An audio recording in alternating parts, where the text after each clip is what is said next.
I never thought betrayal would hit me so cruelly, but that evening changed everything. I had been working late, eager to get home early and surprise my wife. She had told me she would be spending time with friends, but something inside me made me rush home faster than usual. The house looked ordinary, the lights were on, and I thought she was alone. But what I saw inside shook me. As I quietly made my way to my bedroom, laughter and strange sounds reached my ears. My heart was pounding, denying what my mind already knew. I opened the door, and there she was. My wife, the woman I loved with everything I had, was in bed with my best friend and the other man I had once considered a brother. The sight froze me in place. 3 people entangled, their betrayal exposed. The sound of the door hitting the wall stopped them. Shock spread across their faces, but no apology came. My best friend panicked, my wife called my name, and the other man cursed under his breath.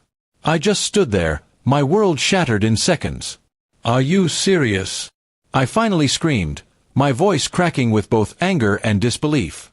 "The 2 people I trusted the most? And you?" I looked at her, my wife, tears welling up in my eyes. "A few hours ago." "Was that your plan?" she stammered, reaching for me, but I pulled back. My best friend tried to talk, making excuses about being drunk, about it being his fault. But I wasn't stupid. It wasn't the first time. The silence between them, the way they avoided my gaze, it told me everything. My wife had crossed every line, and my so-called best friend had spit on years of loyalty. I felt a strange peace inside me. The shock burned into something else. Explanations. I didn't need explanations, not now. I told them all to get out. My wife begged, my friend tried to reason, but my silence was more terrifying than my anger. One by one they left, leaving me standing in the ruins of my own marriage. That night, I sat in the living room, staring at the wedding picture on the wall. I remembered every promise, every vow, and how easily she had broken them. My chest ached, but I knew this was the end.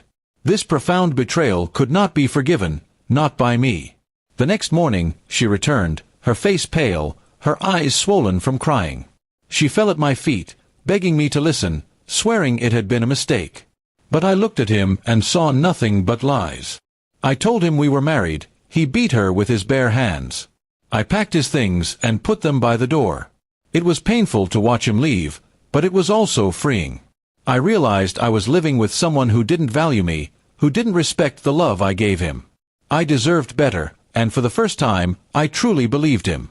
My best friend never showed his face again, and I didn't care. The other man became just a name I refused to remember. What mattered was that I was picking up the pieces of my life and moving on without them. Friends and family were shocked when I told them the truth.